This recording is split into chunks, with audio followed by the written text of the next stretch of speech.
On December the 7th, 1941, as World War II raged, the focus of attention was snatched from the battlefields of Europe and diverted to the smoke and flames rising from the American Naval Base in Hawaii, Pearl Harbor. The Empire of the Rising Sun had finally struck, piercing the heart of the US Navy in a bid to ensure that their plans for an Asian empire, every bit as ambitious as Adolf Hitler's 1,000-year Reich, were not threatened. But as the injured were rushed to safety and America reeled from the shock of the Japanese attack, those battling against Hitler, most notably Winston Churchill and the people of Great Britain, were able to find some comfort in the tragedy, because America's President, Franklin D. Roosevelt, could now justify bringing the United States into the war. A state of war has existed between the United States and the Japanese Empire. The story of Pearl Harbor may have been told many times, but it's nonetheless always fascinating, and in this programme we'll have the opportunity to revisit the events of that monumentous day as they unfolded, from the bombing of the USS Panay to the attack on Pearl Harbor itself, while discovering the reasons why the Japanese fleets travelled far across the ocean to pick a fight with World War II's sleeping giant. To begin at the beginning, it's necessary to appreciate that America and Japan were two nations that had developed in very different worlds, both geographically and culturally. As a chain of islands in the East Pacific, Japan had lived in the shadow of the giant kingdom of China for many centuries, and the Japanese tradition of the ancient samurai was deeply ingrained in the warrior-like people. They were taught that honour was more sacred than life itself, as other nations that attempted to invade Japan quickly discovered. By the 17th century, Western traders and missionaries were venturing closer to the kingdoms of the Far East, but the Japanese, who were suspicious of their motives, closed their ports, and it became a very dangerous place for those who dared to step ashore. Far across the Pacific Ocean in the Americas, northern European pilgrims were settling with more success. By July 4th, 1776, the United States claimed its independence from the United Kingdom, after the American colonists refused to be governed by the British. However, tucked away in their hermit kingdom, the Japanese were blissfully unaware of the unrest in the Americas, and that the nation that would prove to be their most deadly enemy had fought its way into existence.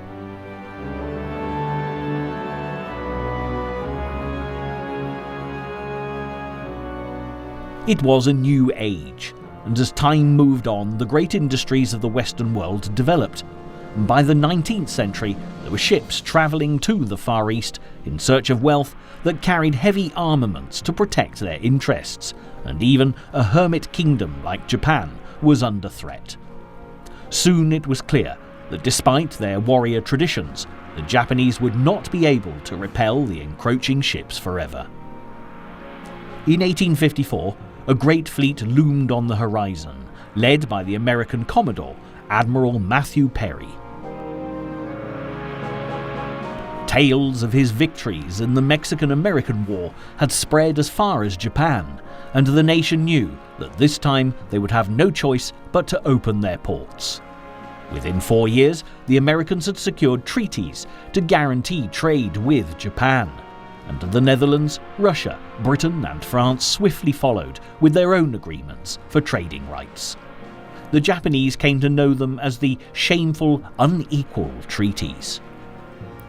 While Japan started to trade with the merchants of the West, America began a period of expansion, following the example of the British and the French. First came the purchase of the vast land of Alaska from the Russian Empire, with its endless forests and streams glittering with gold.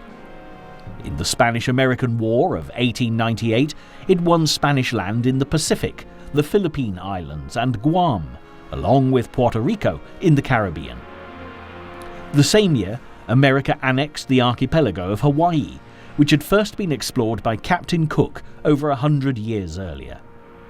As well as such treasures as sugar cane and pineapples, there was a natural harbour teeming with pearl-producing oysters. Recognizing its potential, the Americans soon created a naval base from where they could comfortably reach their new territory in the Pacific. While the United States enjoyed the fruits of its expansion, Japan, influenced by the industrial development of the West, began to take giant strides in improving its military prowess. It called on advisors from abroad to develop its army, which it began modelling on French battalions and later the Prussian army, which had become the most dominant force in Europe.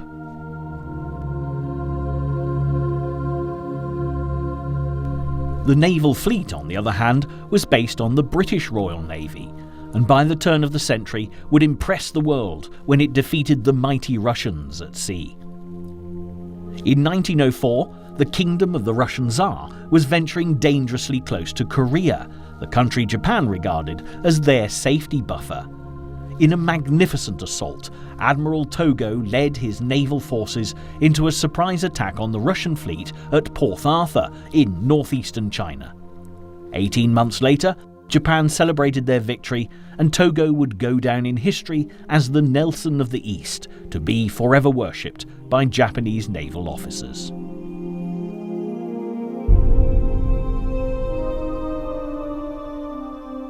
By the outbreak of World War I in 1914, the British called on Japan's naval power to aid the nations of the Entente powers in their fight against the Prussian armies. And it wasn't long before Japan had the third most significant naval force in the world. The largest was that of the British, followed by the Navy of the United States. Nevertheless, by the armistice of 1918, fears began to emerge of a new naval arms race, similar to the Anglo-German dreadnought race, which had been instrumental in starting the First World War. Consequently, America, Britain, France, Italy, and Japan signed the Washington Naval Treaty, ensuring that the size of their ships and fleets were limited. Japan, already disgruntled with America's handling of the Portsmouth Treaty after the Russo-Japanese War at Port Arthur, were unhappy about the limits that had been set, and the rift between the United States and the Japanese Empire began to deepen. Matters worsened when the Wall Street crash of 1929 dealt a devastating blow to the Japanese economy. The Imperial Army, much bolder and aggressive than the Japanese Navy, pressed for an invasion of northeastern China, a region rich in resources.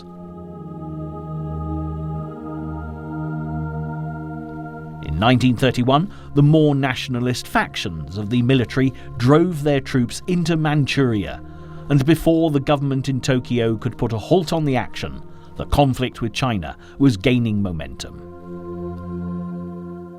While Chiang Kai-shek, China's military leader, battled against the Imperial Army of Japan, led by Hideki Tojo, the government of the United States was doing all they could to preserve a stable economy and ensure that they stayed out of foreign wars.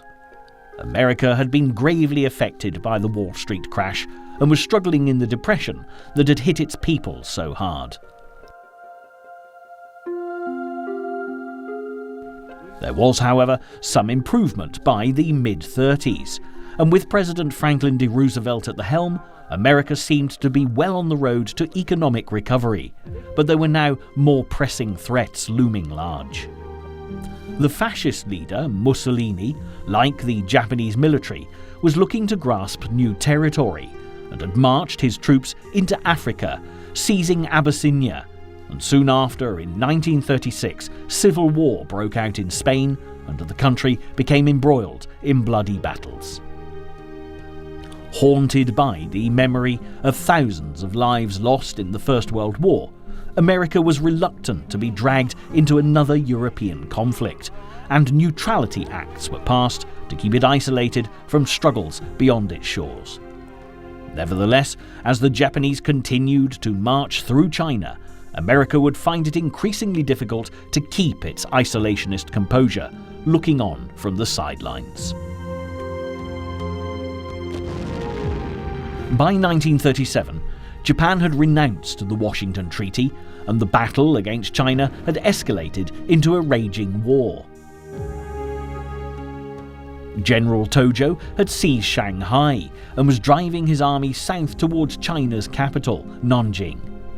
There were many in the government who were appalled that the military seemed to be pushing forward on their own initiative, and before long, Tokyo would find itself at the heart of a diplomatic crisis.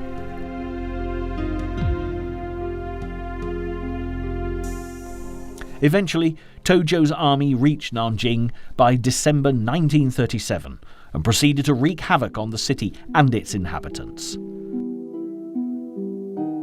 Fleeing the horrors of Nanjing, the last of the Western civilians evacuated the city and boarded the USS gunboat Panay.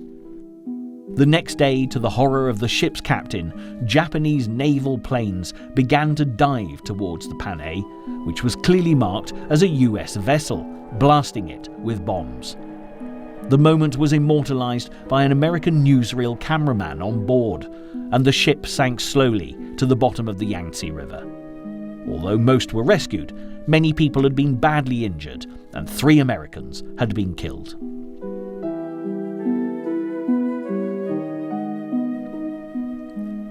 The newsreel of the attack was rushed to Washington to be screened by Roosevelt, and while the president deliberated on what action to take, back in the Far East, the American ambassador Joseph Grew feared the event would lead to war. This seemed even more likely as the extreme factions of Japan's military were determined to drive the United States out of Asia and were keen to encourage a conflict. But there were others who were mortified by the attack. Letters of apology began to flood in from Japanese civilians and even school children to the American ambassador in Tokyo. Vice Admiral Isoroku Yamamoto formally apologized to the United States. He was a Harvard man who'd spent time as a naval attaché in America and was well aware of the extent of the country's considerable naval power. He had also bitterly opposed the invasion of Manchuria and the subsequent war in China, and his views were making him increasingly unpopular with Japanese pro-war militarists. As the Japanese government waited with bated breath for Roosevelt's response on Christmas Eve, the president finally accepted their apology. Ironically, 4 years later, it would be Yamamoto who would reluctantly lead his country into World War II when he masterminded the attack on Pearl Harbor. While Japan continued ravaging China, bombing cities and mercilessly killing civilians, Roosevelt became less convinced of America's isolationist stance. Americans were becoming increasingly disturbed by tales of atrocities in China, and 1 year after the Panay incident, America placed an embargo on the sale of aircraft to Japan and began building up its naval forces, as well as ensuring China was supplied with aid in the fight against the imperial armies.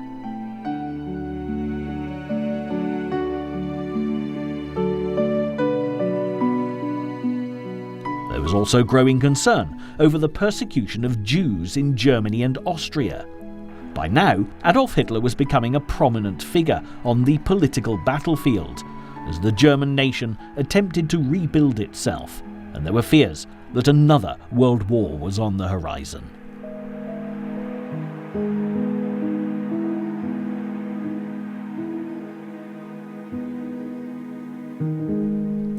On September 1st, 1939, Hitler's Nazi army stormed across the border into Poland, devastating towns and cities with air and land attacks, advancing swiftly towards the capital, Warsaw.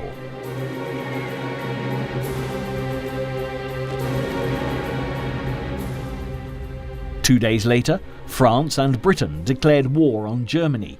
The European conflict had begun, and for Roosevelt and the Americans, remaining neutral would prove even more difficult as the war progressed. Japan, meanwhile, took advantage of the situation on the European continent. By 1940, Paris had fallen, and the pro-Nazi Vichy government had stepped into office, gaining control of France and French territory in Africa and the Pacific.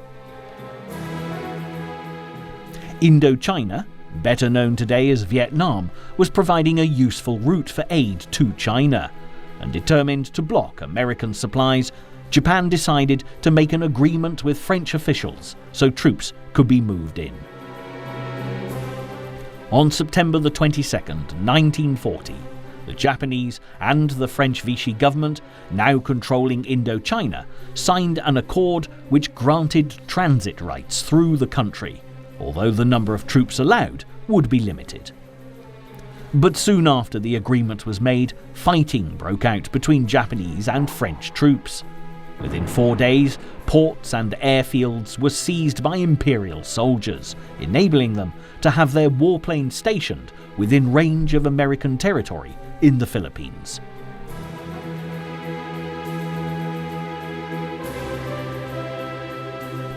Also, as the cities of the United Kingdom came under attack from German bombers in the Blitz, the Japanese looked towards the British Imperial outposts of Singapore and Hong Kong. But first, they demanded that Winston Churchill close the British-held route through Burma that was now the only way aid could reach China.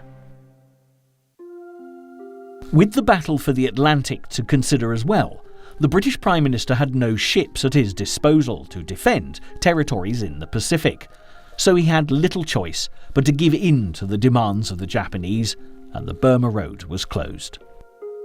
By now, increasingly concerned with Japanese hostility on a global scale, Roosevelt had moved the American fleet from its base in California to Pearl Harbor in Hawaii, edging ever closer to the Japanese arena of conflict. To the servicemen stationed at the tropical paradise, however, it was a dream come true. With beaches, glorious weather, and any potential enemy over 3,000 miles away to the west, there was little thought of war.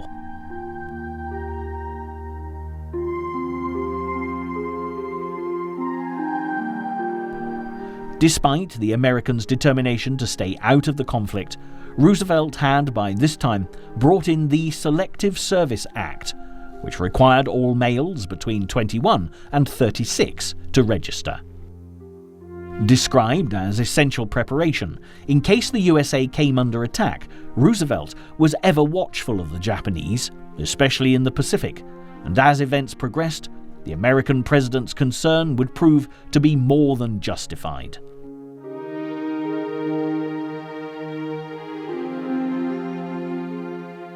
With the blockade on supplies to China now in place, Japan began to plan its next move. The Japanese Prime Minister, Konoye, had started to advocate the policy of a Greater East Asia co-prosperity sphere. The islands of the South Pacific were rich in resources, so while Europe was concerned with battling against the Nazis, Japan could push the Western powers out of the Pacific to create their own Asian empire.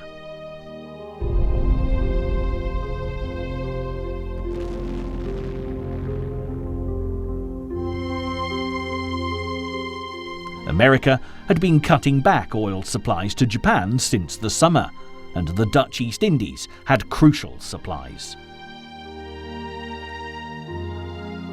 By September the 27th, there was another turn in the twisting world of international politics when the Japanese Foreign Minister, Matsuoka, added his signature to the tripartite pact between Nazi Germany and Fascist Italy.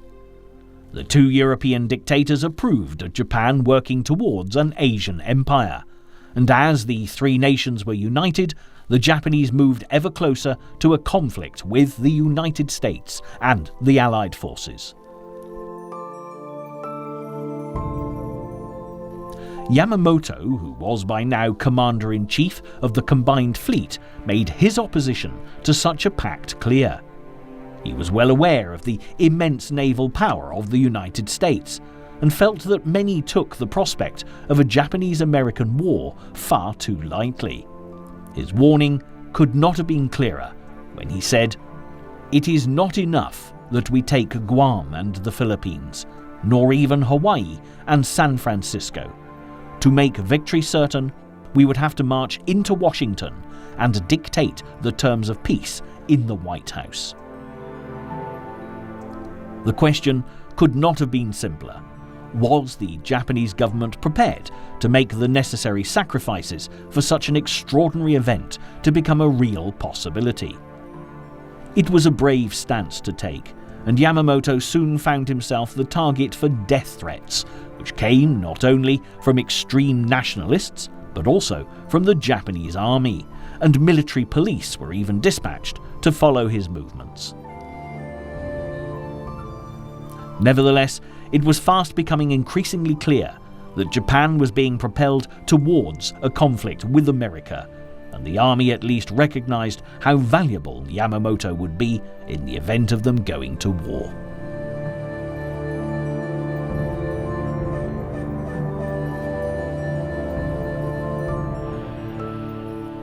While Japan made plans to protect their Asian empire, across the globe, fierce battles were being fought between Italy and Great Britain on the deserts and plains of North Africa. As Mussolini's forces tightened their grip on the supply route through the Mediterranean, it became increasingly difficult to get all the logistical backup that was required through to the British troops, and Churchill ordered that swift action be taken. As early as 1938, when Hitler had threatened to seize Czechoslovakia while Europe stood on the brink of war, the British had begun making plans to strike the Italian fleet based in Taranto. When the Munich Treaty was signed by European leaders, averting the conflict for another year, the offensive was postponed, but now once again, British commanders started to make preparations for their mission.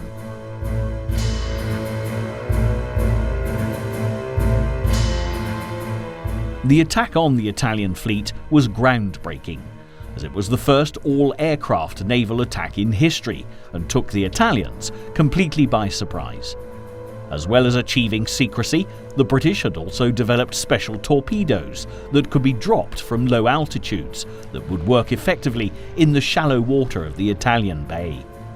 The technique had never before been used in naval warfare, and in one night, half of the Italian fleet was destroyed. Far away in Tokyo, Yamamoto was deeply impressed by the offensive and was inspired to devise his own strategy in Japan's war. If there was no option but to fight America, they would cripple the US naval fleet before it advanced west. Japan would attack Pearl Harbor. Yamamoto began to analyse the attack on Taranto down to the minutest detail, and soon the Japanese began developing special torpedoes just as the British had done, because they would be ideal in the shallow water of the Hawaiian harbour. While the Japanese made preparations, the American public were becoming more concerned about the war in Europe. For months, they had listened to the British battle against the Luftwaffe's relentless air attacks brought to their living rooms by American reporter Ed Murrow's newscasts from London.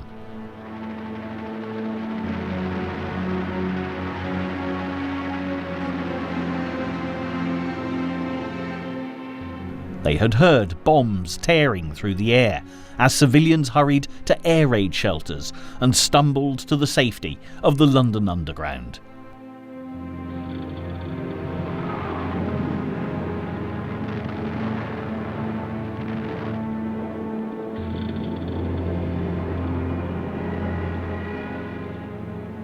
American families had listened to British families fighting for their survival as Hitler kept up the relentless pressure of the Blitz, and many were touched by the words of Winston Churchill as he declared, "We shall never surrender."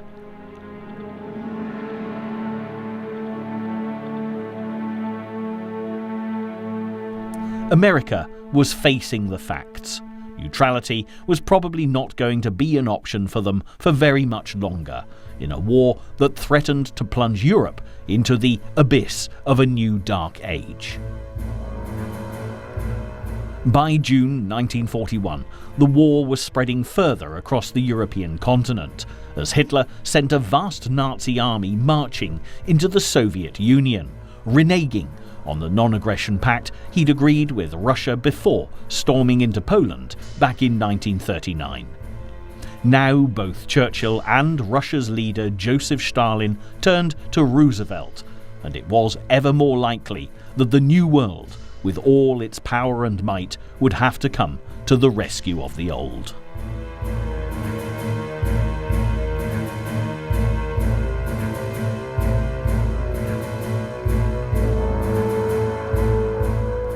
While conscripted men in America continued their training for battles that they were unsure they'd ever fight, and supplies were shipped to Britain and Russia, Roosevelt warned the public that the United States will never survive as a happy and fertile oasis of liberty surrounded by a cruel desert of dictatorship. But the American president was propelling his people ever closer to conflict. He announced the formation of a Philippine army and put General Douglas MacArthur in command of all military forces on the islands. He then made a startling move in an attempt to halt Japanese expansion by freezing their assets in the United States.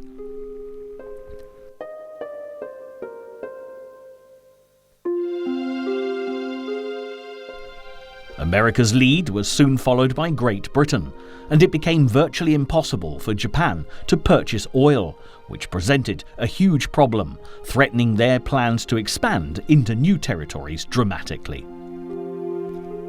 In August 1941, Churchill and Roosevelt met off Newfoundland to discuss the situation in Europe and the Pacific. The treaty they signed advocated freedom from want and fear and the disarmament of aggressor nations. Coupled with America's embargo on oil supplies to Japan, the Atlantic Charter may as well have been a declaration of war, and one Japanese newspaper described it as a blueprint for Anglo-American world domination.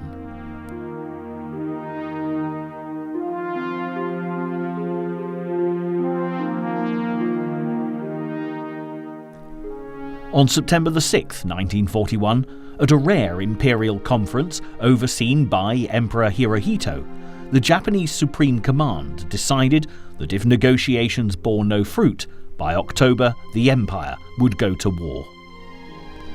Though Prime Minister Konoye had encouraged the vision of an Asian empire, he was very reluctant to go to war with America. He urged a meeting with President Roosevelt, offering to travel to Hawaii's capital at a moment's notice. But all Konoye's attempts at diplomacy were in vain, and by October the 18th, his government had fallen and the Minister for the Army, Hideki Tojo, took charge of Japan. With militarists now assuming total power, the last hope for a peaceful solution evaporated. With eyes turned to oil reserves in the Dutch East Indies, Tojo stepped up preparations for war, and Admiral Yamamoto dutifully set to work finalising plans for the attack on Pearl Harbor. Air crews began training with great dedication, though few knew details of their secret mission, while on the other side of the Pacific Ocean, Japanese delegates continued negotiations in Washington with the American Secretary of State, Cordell Hull. By the beginning of November, Yamamoto's attack force was ready, and the Japanese emperor, who was equally reluctant to go to war with America, approved the plan to strike the US Navy. Vice Admiral Nagumo was appointed as commander of the operation, and the date set for the attack was December 7th, 1941.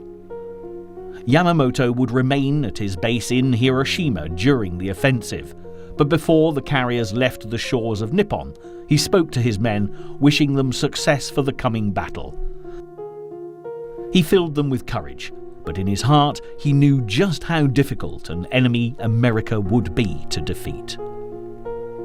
Slowly, ships which would compose the Pearl Harbor attack fleet began to disappear from Japan's home waters, heading for their rendezvous point in the freezing Kurile Islands to the north of Japan. In the meantime, preparations were made to launch simultaneous invasions of the Philippines, Guam and Malaya, from where the Japanese could attack Western colonies around the Pacific.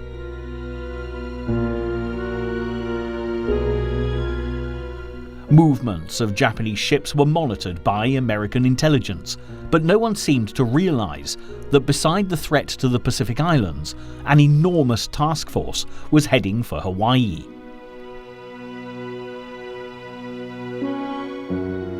On November the 20th, the Japanese ambassador to the United States, Admiral Nomura, presented Japan's final ultimatum to America's Secretary of State, Cordell Hull. It required the USA to resume supplying Japan with oil and to cease aid to China.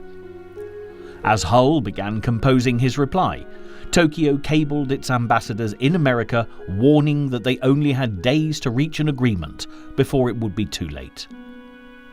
While the ambassadors waited, on November the 25th, Yamamoto ordered the Pearl Harbor Strike Force to leave the Kurile Islands and head to the icy waters of the North Pacific en route to Hawaii.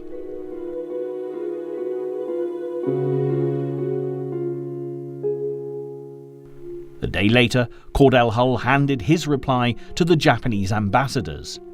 Japan must withdraw all forces from China and Indochina, and in return, Japanese funds would be unfrozen and trade would resume.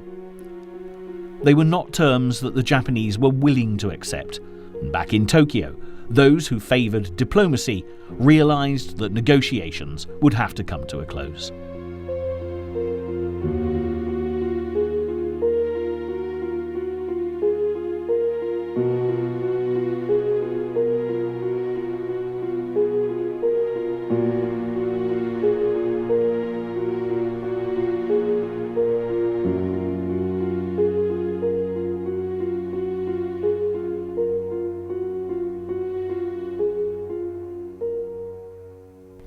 As the Japanese fleet turned east and drove through the gales and fog of the high seas, the sailors and commanders at Pearl Harbor had no idea that an attack was imminent and went about their daily chores.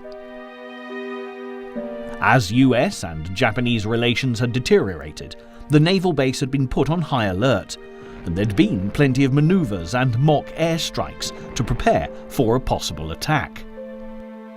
However, the commanders based in Hawaii didn't realize the gravity of the threat to the harbor, and there were few real precautions made for its defense.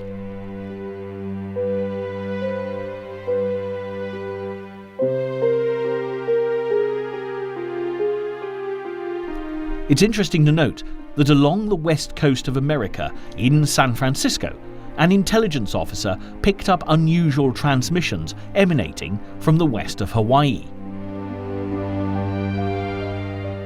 He assumed it was a Japanese fishing fleet, and nothing further was done about it.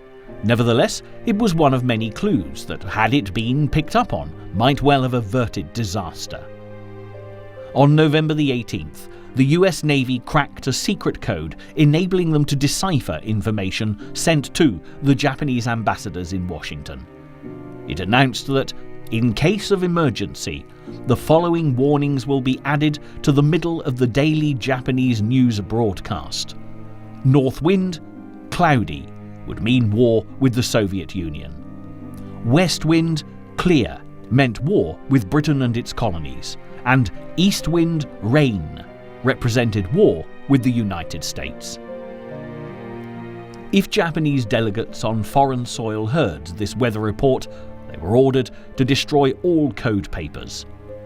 From Singapore to San Francisco, British and American intelligence went into frantic overdrive, listening out for the message which could provide a vital warning of an attack.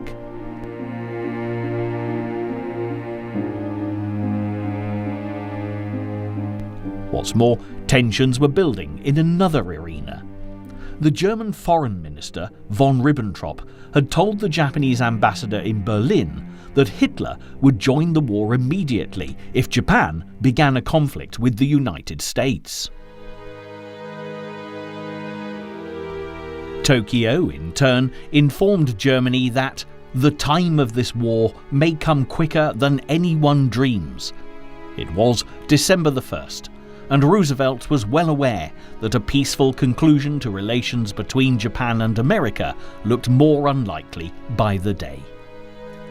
With intelligence desperately deciphering communications around the globe, suddenly Japanese diplomats in Washington, London, Manila, Hong Kong and Singapore were ordered to burn their codes. This not only meant that diplomatic relations had ended, but war was about to begin, and still no one knew where. Venturing ever closer to Hawaii, the Japanese fleet crossed the path of a Russian ship on December the 5th. All guns were trained on the Soviet vessel, ready to fire, as Nagumo had been ordered to destroy any non-Japanese shipping that came in contact with the strike fleet. However, Japan's foreign minister, Matsuoka, had signed a neutrality pact with Stalin earlier that year, and the vice admiral ordered his officers to let the ship pass. The Soviets, meanwhile, silently watched the huge Japanese fleet advance towards American soil. By now, Japanese ships had been spotted off the coast of Thailand, and the British commander of the Far East Fleet, who was in Manila with General MacArthur, immediately flew back to Singapore to rejoin his ships and await possible attack. In Hawaii, life went on as normal. American service personnel played golf and football, and on the night of December the 6th, sailors relaxed in the bars and clubs. Many were dancing to the sounds of the Navy's musicians in a Battle of the Fleet dance bands.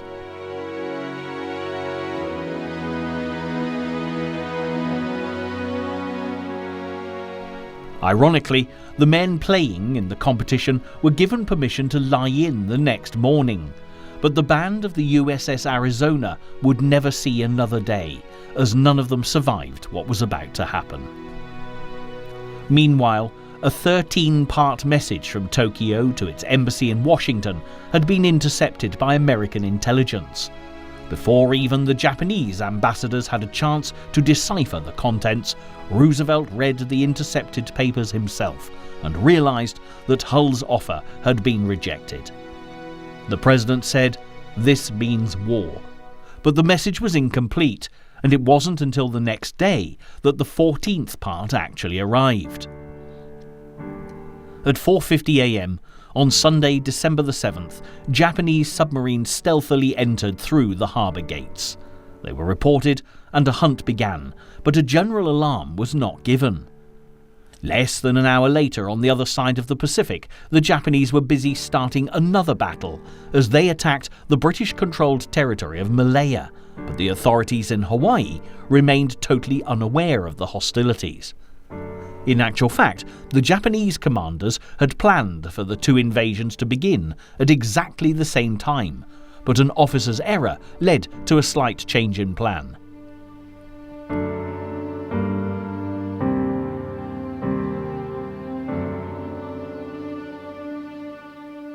As events unfolded, back in the USA, General George C. Marshall, Roosevelt's military advisor based in Washington, had received the decoded 14th part of the message, which confirmed negotiations with Japan had ended.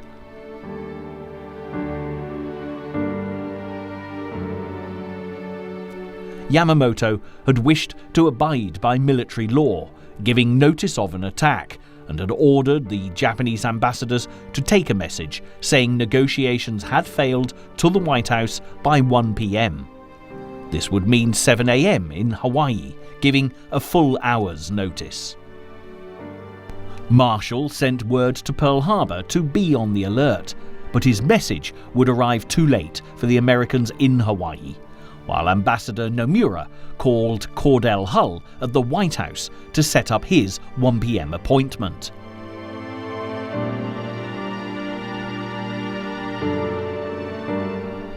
Soon after the Japanese attack began on Malaya, radio transmissions between the carrier fleet and Tokyo ceased, and at 6:15 a.m. Admiral Nagumo gave the order to release the planes.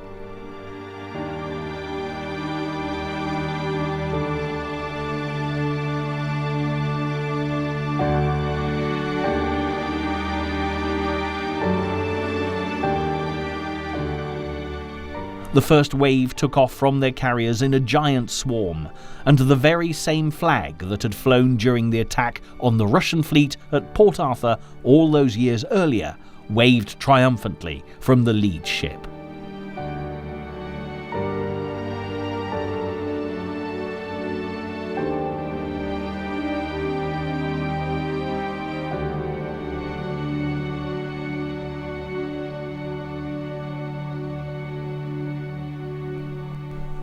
At 7:02, a trainee at an Opana radio station on the northern tip of Hawaii spotted a massive formation heading straight for them. The operator rang the fighter control center, but as a flight of American B-17s were expected from the mainland, he was told to forget it. The morning sun was rising lazily over Hawaii as a gentle breeze wafted through the harbour and streets of Honolulu.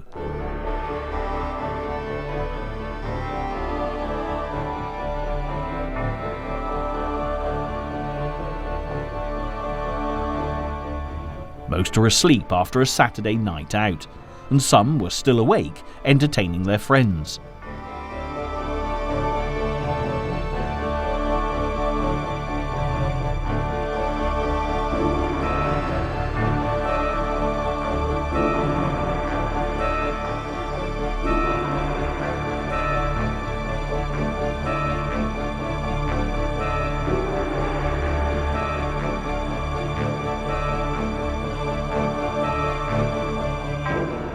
Those who were up early and doing their morning chores would see the first wave of planes casting their shadows over Pearl Harbor.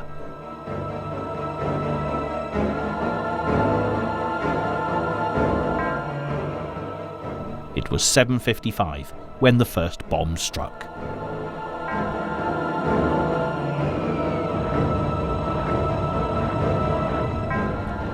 The initial targets were the airfields.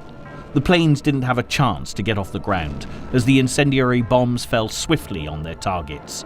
The Japanese had achieved their objective, taking the Americans by surprise, and were overjoyed at seeing the planes and ships all neatly lined up.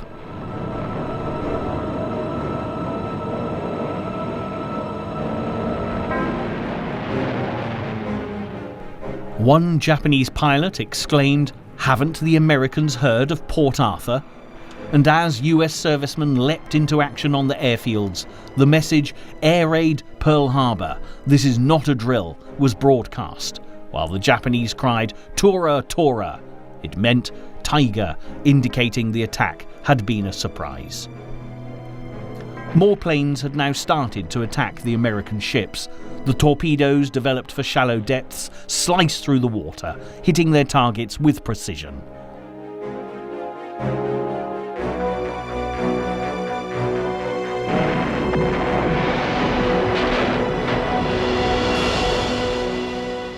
Bombs screamed through the air, obliterating all in their path. Men aboard the battleships had little chance to defend themselves as they awoke to the terrifying sounds of explosions shattering the morning calm. Within minutes, battleships all around the harbour were ablaze, and the USS Arizona was engulfed in flames as the lives of over 1,000 sailors and Marines were lost. Pearl Harbor was utterly unprepared for such an attack. Guns were unmanned, and those who rushed to the ammunition supplies found them under lock and key. As a second wave of planes roared overhead, sailors seized what they could to fight back. Many began firing on the planes with machine guns and pistols in a desperate attempt to defend their fleet.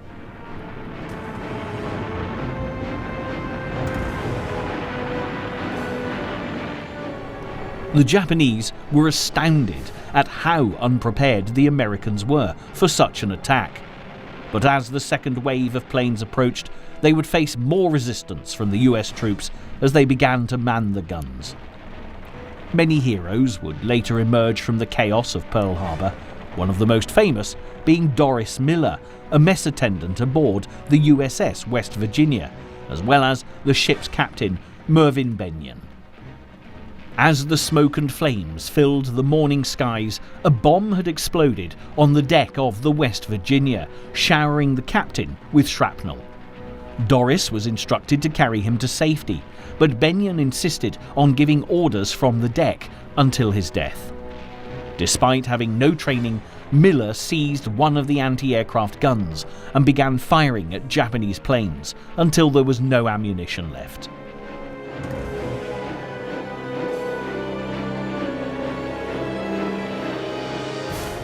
There were a number of Japanese planes shot down as Marines and sailors fired at the swooping aircraft, but the casualties suffered by Nagumo's pilots were few compared to the devastating losses of the Americans.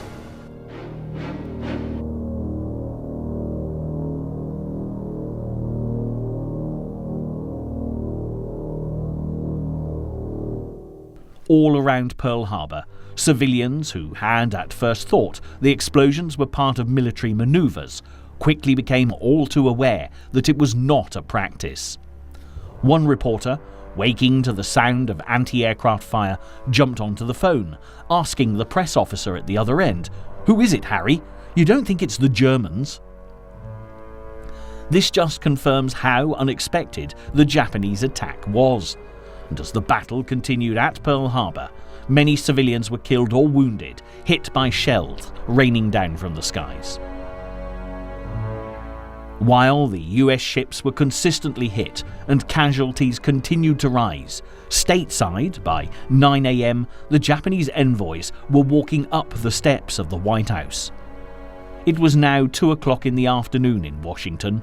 They were late, and news of Pearl Harbor had already reached Roosevelt.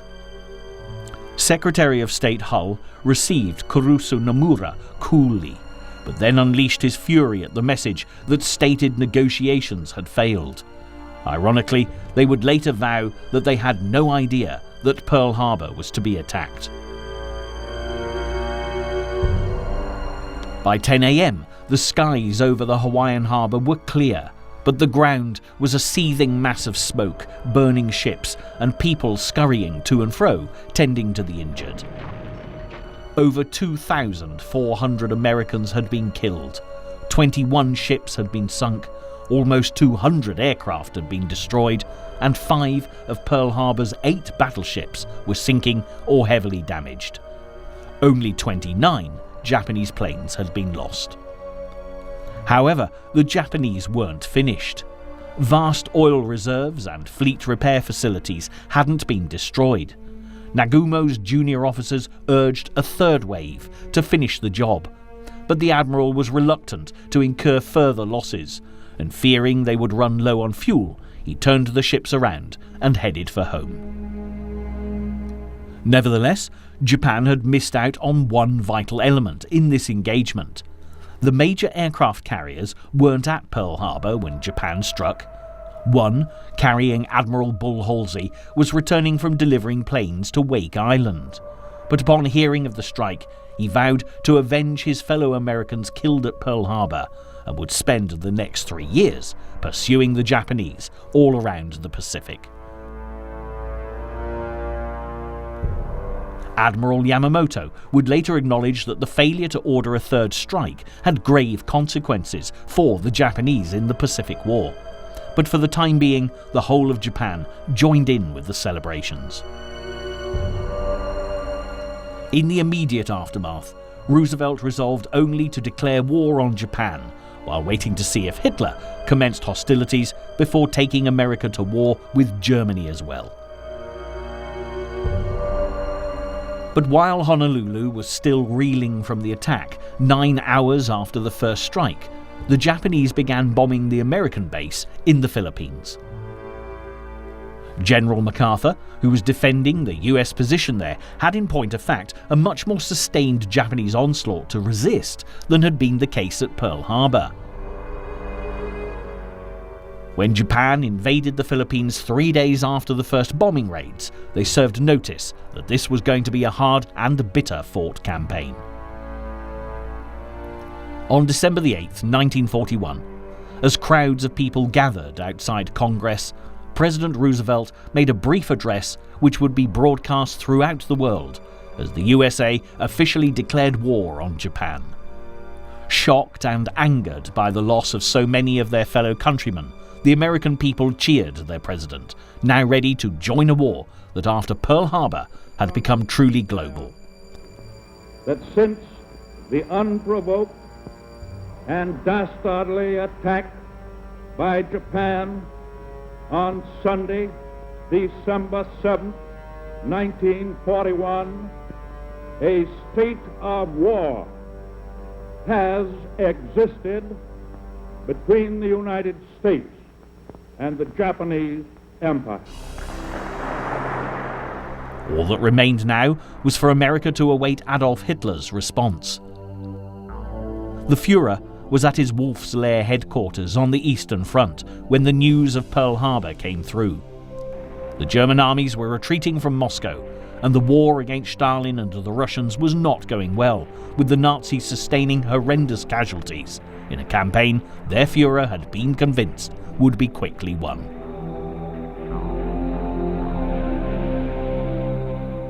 However, Hitler was comforted by the Americans' declaration of war on Japan, and because he was so certain that his pact with the Japanese would now make him invincible, he made a bold statement.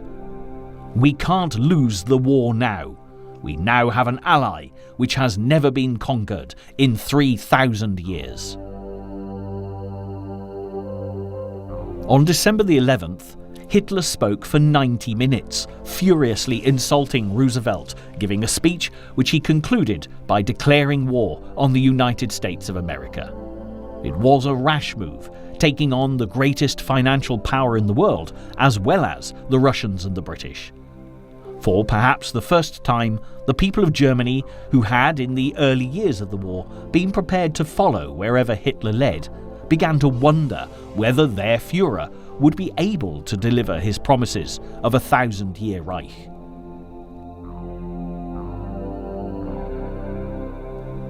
As Winston Churchill rushed across the Atlantic to join Roosevelt in the preparations for what lay ahead, there were still questions being asked amongst the military. Why had the commanders at Pearl Harbor not been better prepared? The Commander-in-Chief of the US Pacific Fleet, Husband E. Kimmel, along with the commander of the US military in Hawaii, Walter Short, were demoted and found themselves blamed for what happened at Pearl Harbor. In their place, Admiral Chester Nimitz took over command and rewarded those who had fought so bravely at Pearl Harbor. Among them was Doris Miller, who was the first African American to be awarded the Navy Cross, the third highest honor awarded by the US Navy. Nimitz would play a crucial part in the war in the Pacific. Despite the fleet's terrible losses, it would soon be ready to storm into the islands of the Pacific and reclaim the land lost to the Japanese. But for now, Japan celebrated their triumph while the wrecks of the US ships were hauled from the shallow waters of Pearl Harbor. They had provoked the mighty American war machine to roar into action.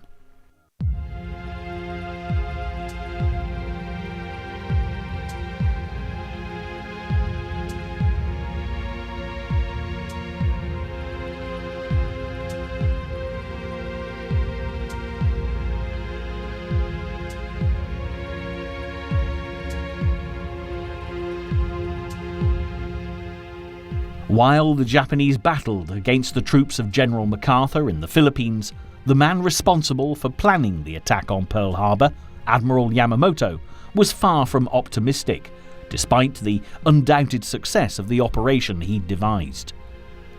Yamamoto was one of the few Japanese commanders who really understood the true power of the Americans, and although defeated on this occasion, he was well aware that they would be back to fight another day, stronger and more determined than ever. As the conflict in the Pacific started to unfold, Yamamoto knew that the war Pearl Harbor had triggered was for the Japanese already lost.